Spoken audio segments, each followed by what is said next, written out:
Hi, this is Alfawzia Nihar from At Home Tuition. Welcome to our session today. The topic that we are going to discuss in our today's video is Riemann sum. And also we are going to see what is right Riemann sum, left Riemann sum and midpoint Riemann sum. In our previous video we learned what is Riemann sum and its definition along with the formula. And also we saw the error bound for the increasing function as well as the decreasing functions. Now let us start with this video. Let me teach you this topic through examples. Here is the first example. The curve in red in this picture is the graph of y equal to x square plus 1. Our goal is to approximate and then compute exactly the area between the x-axis and the graph of y equal to x square plus 1 with x in between 0 to 2. The region being described as shown is in red color. Initially, I'm going to use 4 approximating rectangles. So I will do it 3 times. For approximation, for left approximation, right approximation, and then we also discuss for the midpoint approximations. Okay, let us start with left Riemann sum. As I said earlier, I'm going to draw 4 rectangles here. So here in this picture, the width of each rectangle will be half, 0.5. Only if I divide 0 to 2 by the interval 0.5, I will be getting 4 rectangles. And length, the height will be the value of the function evaluated at the left end of the subinterval corresponding to that rectangle. Did you notice that we are just connecting all the left end of each of the rectangle? So in this case, the area of the region will be approximated by, you can just multiply this number with the interval. Okay, let us do that. Hope you remember the Riemann sum formula. F of x delta x summation x starting from the interval given. So this is just for your remember. Please remember this formula. We are going to find f of x and the delta x. Delta x is nothing but the difference between each. Each one is increased by 0.5, 0.5, 0.5, 0.5. And now let's find the corresponding f of x values. F of x is nothing but y values.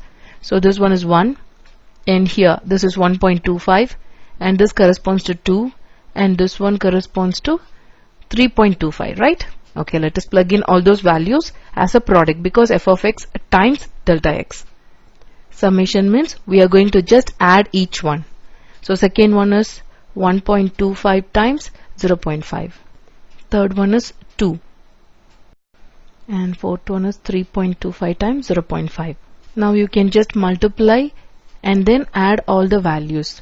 By doing so, I'm doing 3.75. Hope you get the same value. So this is how we find the left Riemann sum. The area in the left side. Please go through the steps. Hope you're clear with this one. Okay, for the same graph, I'm just going to connect the right ends. And let's see what would be the area if we connect the right ends. So the curve will look like this if we connect only the right end points of each of the rectangle. So in this picture, the width of each rectangle will be same 0.5 and length or height will be the value of the function evaluated at the right end of the subinterval corresponding to that rectangle. So the f of x values will be changing when you compare it with the left end points. So in this case, the area of this region will be approximated by, please do not consider this because this is not the right end point. This is the right end point. So you have to start from here. So this is corresponding to 1.25 and this one is 2, 3.25 and this corresponds to exactly 5. And the difference is as usual 0.5, same as the left sum. So the area for the right would be, hope you're clear with the step, same as the previous area. You just multiply them and then add. So I'm getting 5.75 for this one. The area for the left is 3.75 and area for the right is 5.75. The left approach would give a low estimate and the right approach would give you a high estimate. A pretty good estimate could be computed by taking the average of the left and right approximation. So for the better good estimation, we can just find the average of both. Average of 2 is nothing but just add them and then divide it by 2. So right one is 5.75, left one is 3.75 divided by 2. I get 4.75. A good estimate of the area of the region whatever graph you're getting would appear to be the area approximation derived from the midpoint approach taken on the right. So at least this looks pretty accurate with the top of each approximating rectangle partially above and partially below the red graph of the function x square plus 1. So let me show you that graph too. This is how the midpoint graph will look like. I have just pointed out all the midpoints of each of the rectangle and connected them. Now let's apply the same formula here and check whether we are getting the same answer that we got for the good estimate. The average of left and right is 4.75. So by applying the same formula, let me first describe this graph. The width of each rectangle will be half, 0.5, and length will be the value of the function evaluated at the midpoint of the subinterval corresponding to that rectangle. You have to draw a broken line here and check what point is there on the y-axis. So in this case, the area of the region will be approximated by, this one is 1.0625, and this midpoint corresponds to 1.56. Third one is 2.57. Fourth one is 4.06. Okay, let me multiply all these numbers and then add. Let me find the summation. I'm getting 4.625. If I round it, or it is very closer to 4.75, right? Hope you're clear with all the three approximations. Okay, from the right approach, left approach, and finally for good estimate we are finding the average of both the areas. And also I showed how to find the area of the midpoint. We are getting more or less, the numbers are very closer, they are just a few decimals different. Actually we don't get the exact answer because all these are just approximations. Hope you're clear with this concept? Okay, let's try using more approximating rectangles and focus first on the right approximation. I have taken the same graph but I drew many rectangles here. We can do the right Riemann sum approximation now. F of x is x square plus 1, the same graph. And a is 0, b is equal to 2. We have to find the limit, the region. Now let us find the delta for x1. And this is going to be x square. Okay, delta x is xi minus 1, which is equal to b minus a over n. Am I right?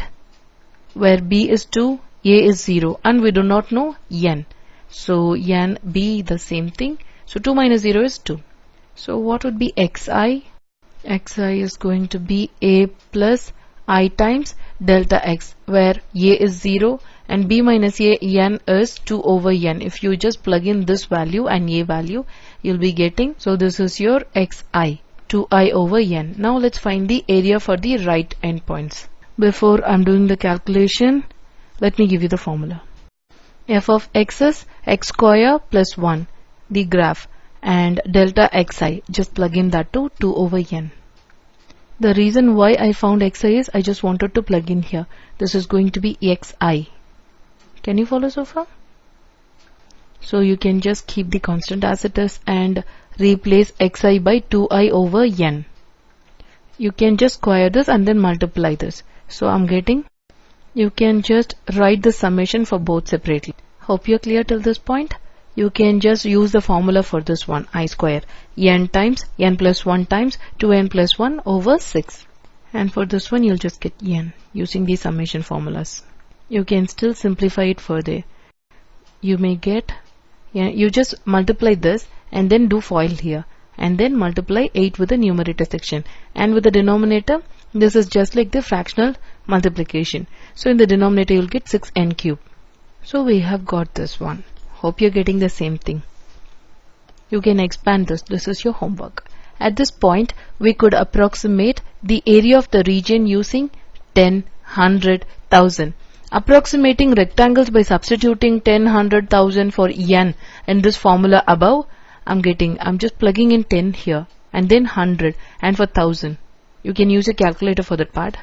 So these are the value I'm getting. You can just replace n by 10 and simplify this. By doing the calculation, I'm getting 5.08. By replacing n by 100, I'm getting 4.7068. Same way, if I replace n by 1000, I'm getting 4.670. So we could keep on substituting in larger values for n in the hope that we would get a better approximation for the area of the region. So instead, let's simply compute the limit as n approaches infinity for this portion. So we will be getting 4.66. You can also use your scientific calculator to check this calculation.